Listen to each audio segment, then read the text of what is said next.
దేశీయ stock markets బ్రహ్మోస్లా దూసుకెళ్లాయి. ఈ క్రమంలో సెన్సెక్స్ ఒక్క రోజులోనే 2975 పాయింట్లు జంప్ చేసి 82429.54 వద్ద ముగిసింది. ఇది 3.74% వృద్ధిని సూచిస్తోంది.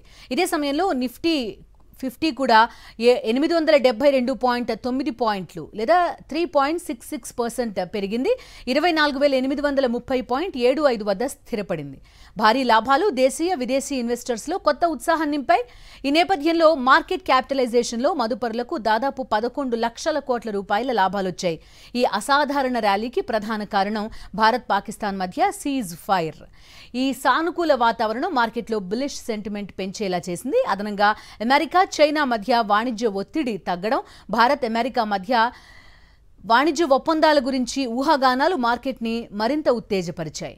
భారీ లాభాల్లో ముగిశాయి దేశీయ స్టాక్ మార్కెట్స్. బ్రహ్మోస్లా దూసుకెళ్లిపోయాయి. సెన్సెక్స్ ఒక్క రోజులోనే ఏకంగా 2975 పాయింట్లు జంప్ చేసింది. 82429.54 వద్ద క్లోజ్ అయింది సెన్సెక్స్. ఇది 3.74% వృద్ధి. అదే సమయంలో నిఫ్టీ 50 కూడా 872.9 పాయింట్లు పెరిగింది. 3.66% పెరిగి 24830.75 వద్ద స్థిరపడింది. ఈ భారీ లాభాలు దేశీయ విదేశీ ఇన్వెస్టర్స్లో కొత్త ఉత్సాహం నింపాయి. ఈ నేపథ్యంలో మార్కెట్ క్యాపిటలైజేషన్లో మదుపరులకు దాదాపు 11 లక్షల కోట్ల రూపాయల లాభాలొచ్చాయి. ఈ అసాధారణ ర్యాలీకి ప్రధాన కారణం భారత్ పాకిస్తాన్ మధ్య సీజ్ ఫైర్ ఒప్పందం. ఈ సానుకూల వాతావరణం మార్కెట్లో బులిష్ సెంటిమెంట్ ని పెంచేలా చేసింది.